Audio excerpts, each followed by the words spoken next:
踏切道路。はい、今回はですねトミカさんの踏切道路をご紹介していこうと思います。ではまず開けていきます。そうですね、今回はちょっと大きめのものでして、このように、はい、まず中身ですね、Railroad Crossing って書いてありますね。はい、で開けていきます。そうしますと踏切が出てきました。じゃじゃーん、こんな感じですね。はい、で付属パーツなんですが、このように踏切のバーですねが2本ついてますので、ちょうどこちらのちょっと分かりづらいんですけど、ここですね、ここにはめ込む形になります。ちょっとこれからつけていきますね。こんな形でよいしょ、キュッと押すとこういう風に踏切がつきます。はい、で反対の方もこのところに、パチンとですねギュッと押し込むと、ごめんなさいね、なんかちょっと硬いものですから、よいしょ、はい OK です。そうしますとこの踏切のバーですね、こちらがここに荷重が乗るとこのように上がるような形になってます。はい、で反対の方も同じようにこんな感じですね。はい、であとはタカラトミーさんから出てますプラレールのですね、線路がここに入るような形になっているので、一回ちょっと置いてみようと思います。そうですね、ちょっと簡易的に直線レールですね、こちらの方を用意しました。でこんな感じで、見ていきますとこういうふうに、線路が置くことができます。はい、で、あとはですね、ここのところですね、ところを例えばちょっと今回トーマス君に用意したので、トーマス君はこういうふうにこう走ってきますね。走ってきまして通過しました。そしたらここで待機してた、車ですね、車が、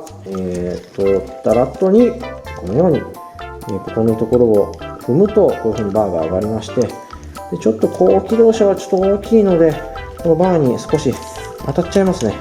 当たりながらもこのように通過していきます。ただ結構ここはモラレールの線路の段差が大きいので、ちょっと車高が低い車ですとここ引っかかっちゃうかもしれませんね。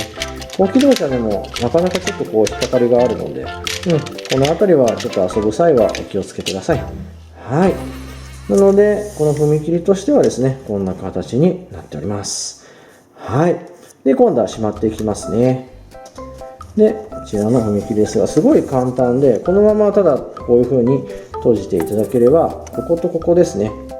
がちょうどこういう風に固定するように刺さるようになってますので、グッと押していただければそのままこのように